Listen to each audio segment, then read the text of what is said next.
question 7. We need to solve a differential equation. This is differential equation, and we're also given with this initial condition. So I'm going to write down the differential equation in this way. Is y prime, which is dy to the x, minus y minus x equals 0. Yeah, this is exactly the same differential equation. I just reorganized it. The reason I do that is since in the booklet, in the formula booklet, we have the formula y prime plus p of x y equals q of x. And for that formula, it is given that the integrating factor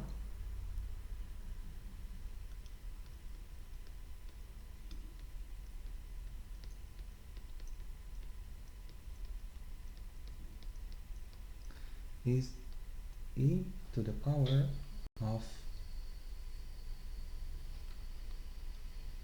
the integral of px dx, where this is p. So I can recognize that p of x in our exercise is -1. Therefore, the integrating factor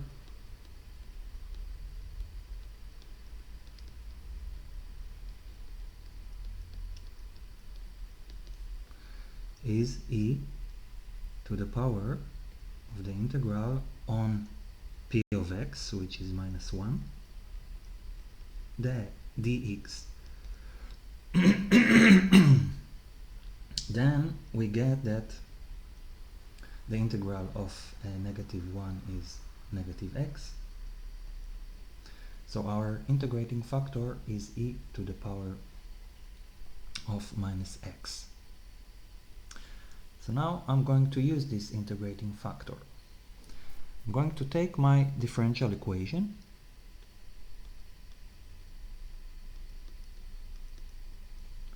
and multiply it by the integrating factor.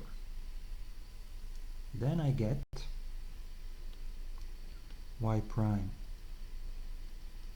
e to the power of -x minus y e to the power of -x, and minus x e to the power of -x. Now I look at these two terms and I can recognize that this is actually the using the multiplication rule for the derivative.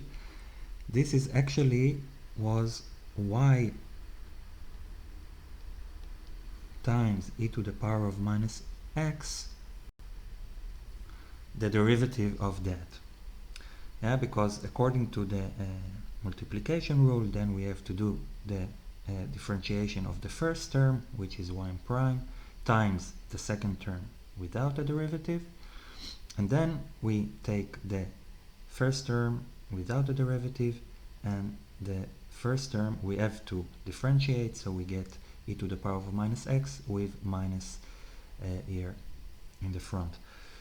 So this will always be the case when we use the integrating factor, because this is the idea behind the integrating factor. It's a term that we multiply the differential equation with, and then we can close these two terms into one term using the multiplication rule. And now I also take this term to be in the other side.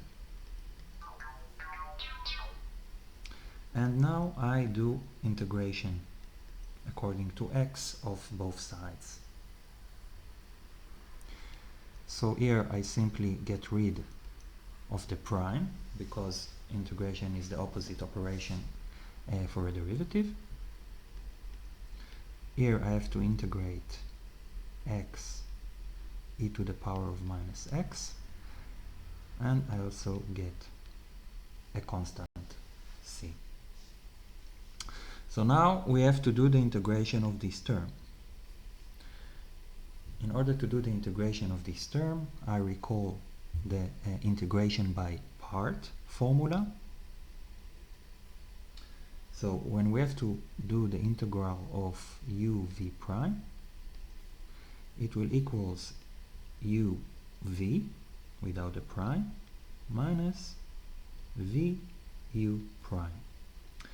So if I write u as x and v prime as e to the power of negative x, I can use this formula to do the integration.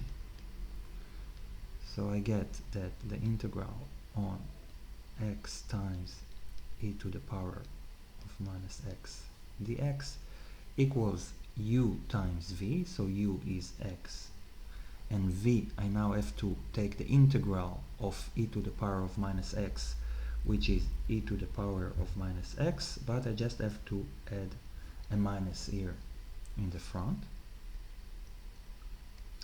Now I continue following the formula, so it's minus the integral of v, so v again is e to the power of minus x with a negative sign, and times u prime, and since u is x, u prime is simply 1.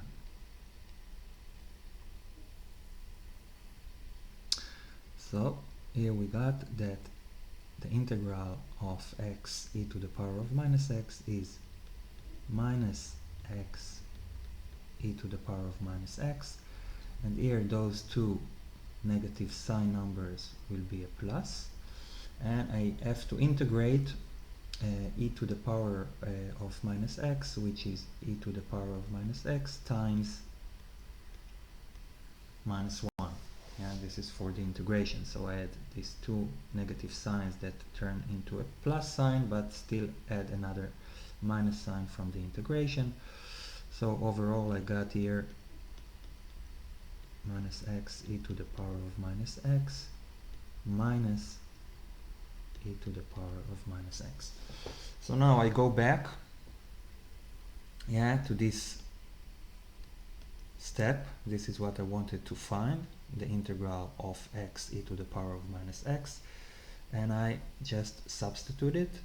So I have y e to the power of minus x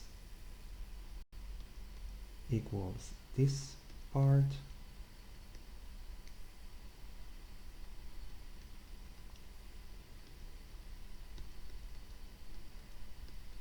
and plus c.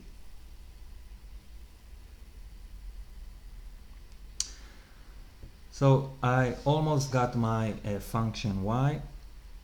Now I have to divide by e to the power of minus x, and I get here that y equals minus x minus 1 plus c e to the power of x.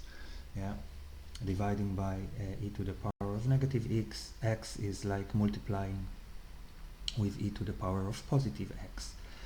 So we still need to find this c coefficient, and for that we have the initial condition. So the initial condition state that y is 2 when x is 0. When x is 0, the value is 2. So I just plug it in. 2 equals 0 minus 1 plus c e to the power of 0, and therefore I get here that 2 equals minus 1 plus c, and c equals 3. So my function f of x is y equals minus x minus 1 plus 3 e to the power of x. This is the answer to question 7.